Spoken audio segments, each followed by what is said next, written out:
Meryl Comer, you have written I found it a really moving page-turner, harrowing, but I couldn't put it down. Slow Dancing with a Stranger, Lost and Found in the Age of Alzheimer's.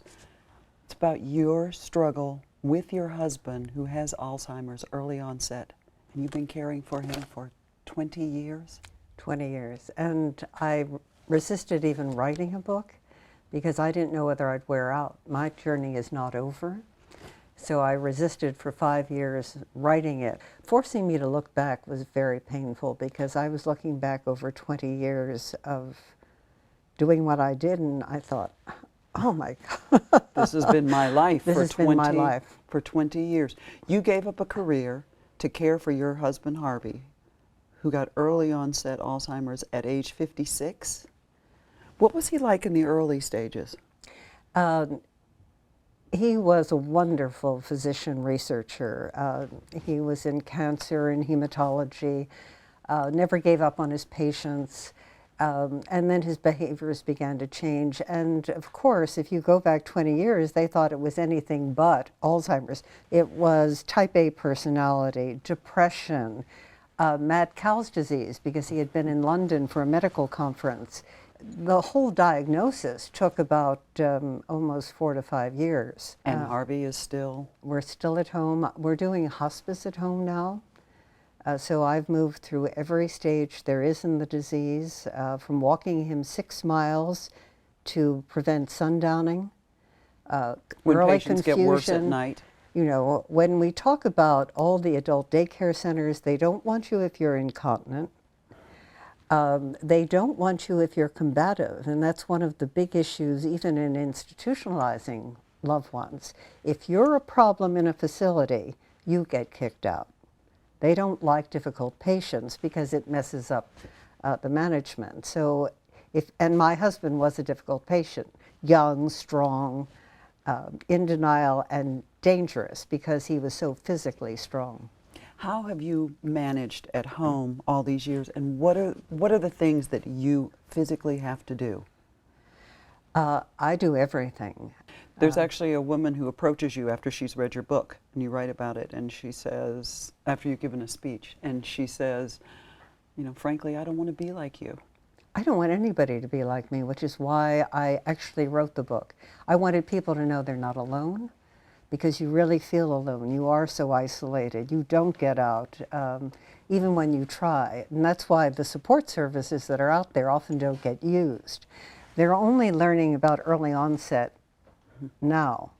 Advanced aging issues around dementia, late stage dementia, was something that was more typical.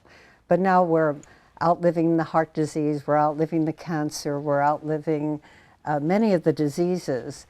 And now we're faced with this fatal neurodegenerative disease. And this is a disease where your brain does not live as long as your body. That's the heartache. The first things that go are inhibitions.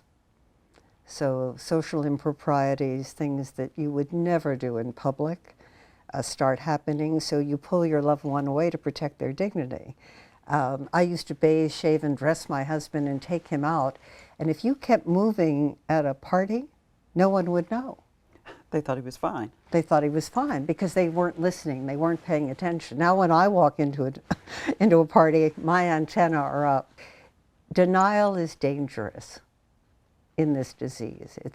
It's dangerous for families. It's dangerous for caregivers. One of the challenges with early onset patients who are advocates is the caregiver is silent, because we don't want to take away that last moment from a loved one. But what's going on at night, or things, you know, coming out of the woodwork at you, the paranoia at night, or the anger and hostility that you've held together, you take out on family members. So it is really, it's a dynamic disease. When I say slow dancing with a stranger, it is dynamic. Both in what it does to the human being that you love and had a relationship. Many people don't like being called caregivers because it changes the dynamic of the relationship. Harvey is my husband. I'm caring for my husband. caregiver means you've been at it a long time, and nobody sees themselves quite that way. But you do it with purpose. You do it for love. You do what you can to take care of a loved one. And if you have a difficult patient, as Harvey was, no facility wanted us. Mm. And then on top of that, your mother is diagnosed with dementia. My mother, all the classic signs, but she lived alone. I was busy with my husband. My mother was hiding out, and then I went to visit her, and she only wanted attention from me, so I was taking care of my husband running, and I began to observe her pulling back. It's when they pull away from you, and the dialogue that you usually had, they cover up. They cover up. So at this point, you are caring for your husband and your mother? Right now, my mother is ensconced in my dining room, and she didn't like my husband well. So when social filters come down, and she's prickly. So you've got a prickly husband upstairs and a prickly mother downstairs. I have, yes. My mother is prickly, but it's the mother-daughter dynamic, all these family dynamics come into play. This is a disease that either brings families together or tears them apart, quite frankly. How have you done this for 20 years? I don't know. When I wrote the book, I got very depressed, quite frankly. I just did it. I also did it because the doctor said he can't last that long. And I thought, well, I'd love to give him quality of life. And I knew that at home he was respected, that he was loved, that everything was about him. And I also knew the issues of the staffing ratios in the facilities. But the reality is I was wearing out without even paying attention to the warning signs, because you don't go to the doctor. Caregivers are classic. 40 to 70% of us are depressed, and I think we deserve to be depressed. We don't go to doctor's appointments. We have other problems, and we ignore them because of the intensity of care. It's the demand of care, and you forget, and it becomes a new normal for you. And people often say it's the caregiver who wears out or dies first. It's a frightening statistic for me. I became very vocal when I saw that the public conversation was about a little old lady who didn't remember her address, when in fact it's the cruelest of diseases because it really robs you of who you are. And as was written in the book, Being Mortal, you want to be the author of your story, and you lose control. A friend of mine had cancer, and in her final days, I helped her put up Post-its on who got what in her household, and she looked beautiful that day, and 2 days later she passed. She had control and was a party to what was happening. This disease robs you of not only who you are, but the ability to be part of those decisions. And I think that's what's hardest to watch, because I had to guess what my husband wanted. I had to be creative in the space.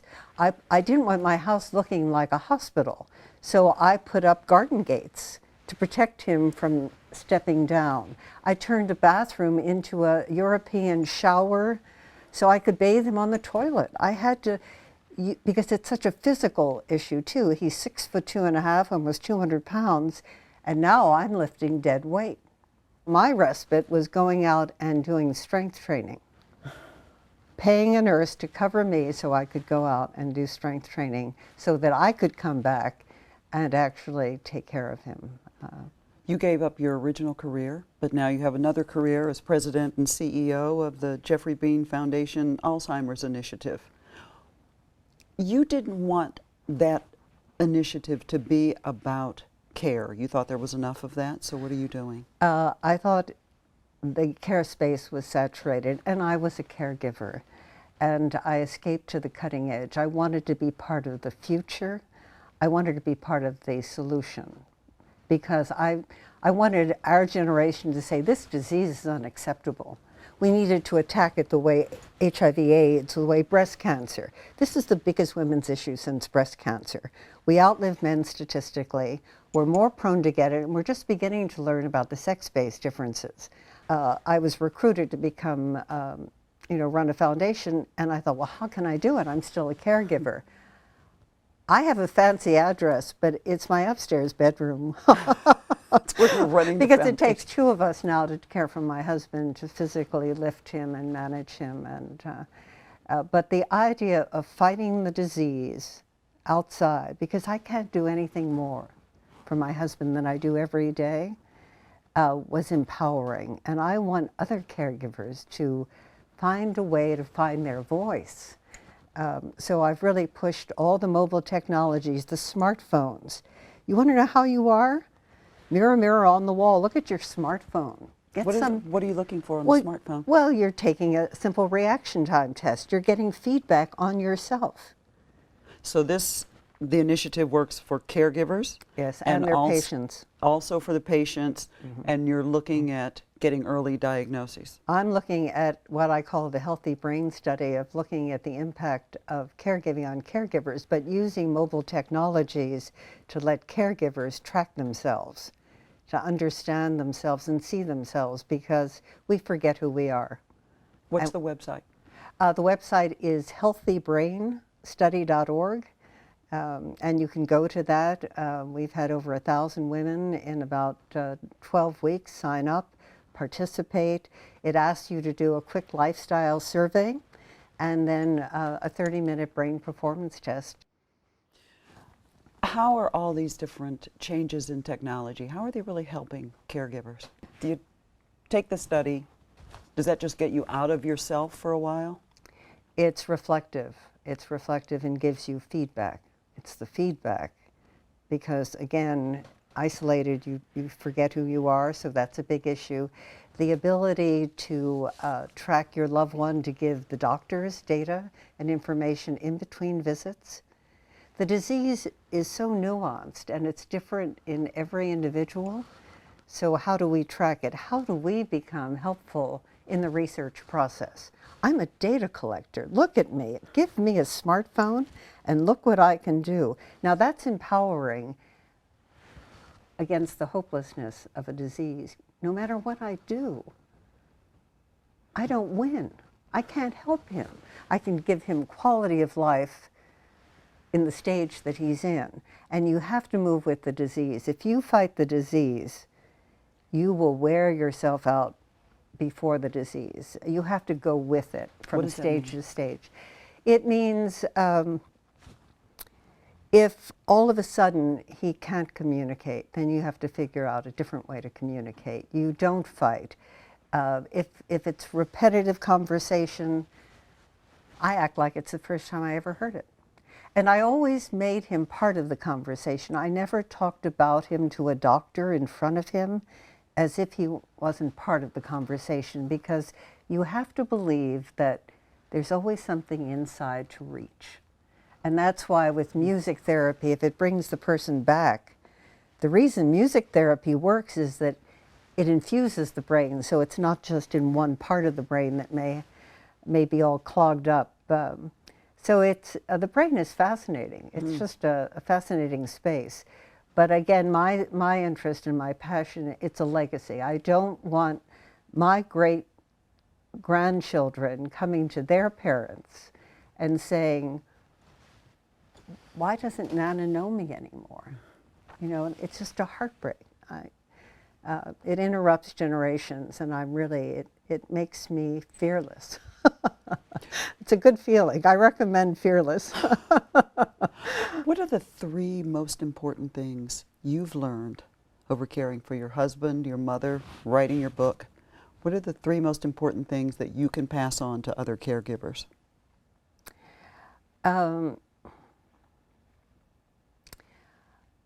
Small victories, not woe is me, because there's pain everywhere.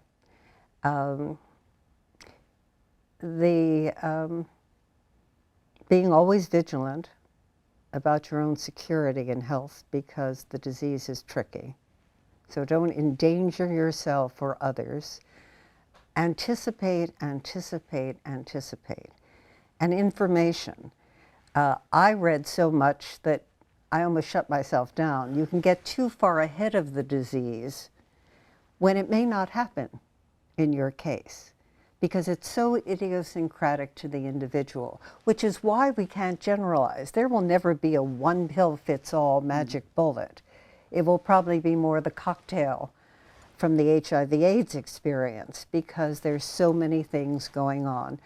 And, you know, it took us 10 years to get to the moon when everybody said, we want to go to the moon, all right? We need that same energy to actually find a disease-modifying therapy. Do you know what 5 years of quality of life would mean to anyone who's sick or to somebody in our space? My husband might know we have 3 grandchildren.